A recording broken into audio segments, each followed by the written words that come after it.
right, let's turn the page. You know who's going to help us turn the page? Guy's going to help us turn the page. By the way, we got some finalists here. Defensive Player of the Year finalists. Oh.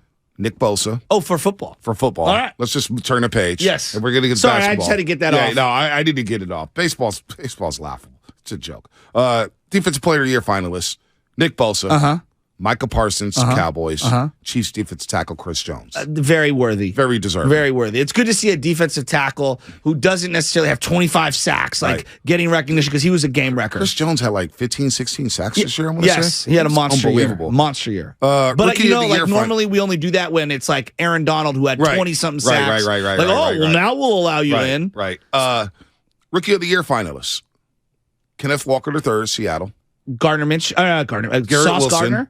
Garrett Wilson. What? And then Brock Purdy. This is for offense. Offensive Rookie of the Year. Okay, finalists. What about defense? Nothing there yet. Nothing there.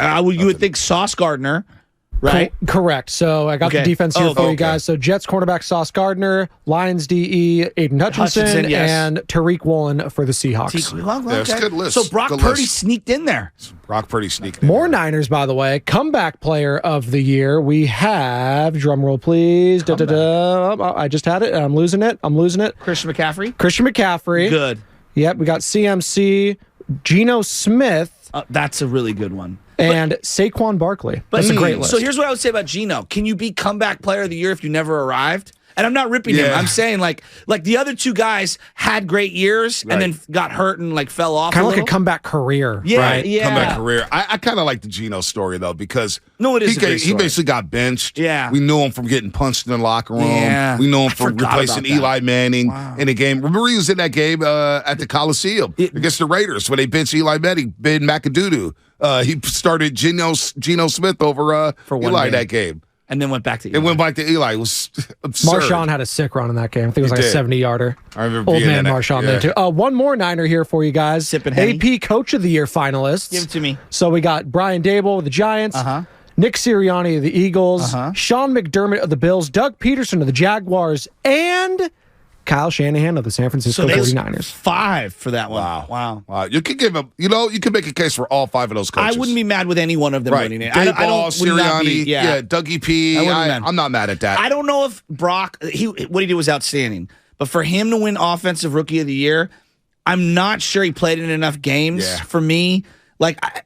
Garrett Wilson was really good, and he had to do it with 3 different quarterbacks. Really good. He was outstanding. Garrett Wilson was a baller. And Kenneth Walker was the third one? Yep. Yeah, Kenneth Walker was outstanding, too. He changed their season. Yeah, so, as much as I want to ride for Brock Purdy, because it's an incredible story. Even Chris Olave, I thought, deserved a little more love. Olave was really good with the Saints, and they didn't have a quarterback. No, that's a good call. So, let's go to Coach. He wants to talk about Steve Kerr. Steve Kerr early in the morning. Well, let's go all over the place. All right. Beat it around here on the Morning Roast. World. Coach, what's happening? Good morning. Hey, good morning, guys. How you doing? Good. And being an old retired guy, we have a lot of time to sit down and analyze a lot of stuff because we don't have to get up and go to work. But, as you saw in my subject, Vontae, I kind of lost disrespect for Coach Kerr the other night in the Cleveland Cavalier game because starting to look like, he always has let the inmates run the asylum. He took a lot of gruff from Draymond on TV. And the other night, when our boy, of course, I'm going to talk about our boy Poole, when he disrespected the game, Bonte, then he disrespected his coach. I mean, he wouldn't give the ball back to the referee, and that's a total disrespect of authority. And then Coach Kerr tries to coach him, and he yells back at Coach Kerr. Then Jonathan Kuminga has to come get in front of him. Steph gets up, puts his arm around him, and Coach Kerr just allowed that to happen. No, Coach Kerr told him to effing lock in. Coach Kerr told him to effing locked in and got into his grill. Right. That's how I watched it. But here's what I would have seen: a Coach Popovich, a Coach Jackson, a Coach Daly. These guys, I think they would have set his butt on the bench, and would not take that insubordination. I mean, what about the disrespect to the game and the referee? Bonte, that hurt me. So what would you say about Draymond Green? Because Draymond Green has had multiple instances where he's done it to Steve Kerr and the referees. Draymond Green's notorious for doing it. Are you going to bench him down? When I first started. Absolutely. Like I say, you can't let the inmates run the asylum. I'm a thing for authority figures. I really am. And when he disrespected the NBA, I think the NBA should have fined him for not giving the ball to the referee. You can't show up referees like that. The NFL probably would kick him out. Coach. They are celebrating John Moran on a nightly basis, and all he does is disrespect referees and officials. That entire team, that's all they do. I mean, and Coach, let's be honest. The officiating in the NBA is horrendous. Is at an all-time worst. Yeah. I've never seen it worse in my life. You know, if they had... That Cleveland game was a joke. Remember they called an offensive foul on Jordan Poole late in the game? It was like... I think the NBA officials, they need Boxer and Gerson because clearly they have some injured eyes. Or they need LASIK, huh? Yeah. They're sending us to Philly if you're just tuning in. Boxer and Gerson. Shout out to Boxer and Gerson, Hillary, and the whole crew up there sending us to Philadelphia. We'll be on a red eye Friday after the Warriors game. So early Saturday, we'll be on that red eye going to Philadelphia, and we'll arrive at about 10:30 in Philly. And look, I don't want to be, Mr. Snowflake like the Dallas radio fans call us. Right. I don't want to use the phrase inmates running the asylum. Yeah, I don't like that at all. That makes me uncomfortable. Yeah, for a variety of reasons. These guys are model citizens. Yes. All right.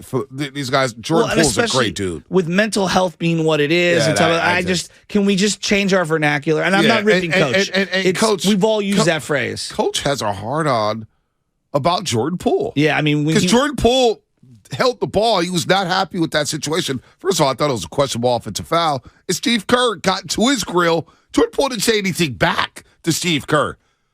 Steve Kerr got into his grill, said, effing lock in. What the hell are you doing? We're trying to win this damn game. He ripped Jordan Poole. And Jordan Poole listened to it, went to the bench, recovered. Come on, man. I feel like Jordan Poole is an easy scapegoat for a lot of fans. And I don't get it. It's been him. I got tweets Sunday night. I was like, man, that's a brutal loss for the Dubs. They need to bench Clay.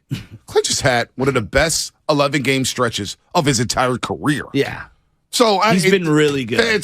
The Warrior thing is just weird. We're going to get into the Warriors because they got the Grizzlies tonight. He got some weak calls in that Celtic game. Weak-ass calls. The 5th and 6th foul were terrible. Jordan Poole didn't get any calls in that Celtic game. Michael Brogdon hacked him over the wrist. I'm telling you right now, the referees are not the reason why the Warriors are losing games. But the referees need to clean it up. I'm watching across the league. Both are true, yes. It is all-time worst. I don't know what these clowns are doing out there. I mean, throw Shannon Sharp out of the game. I mean, 2-minute report. Can we talk about that on the other side? 2-minute reports. How sick of you?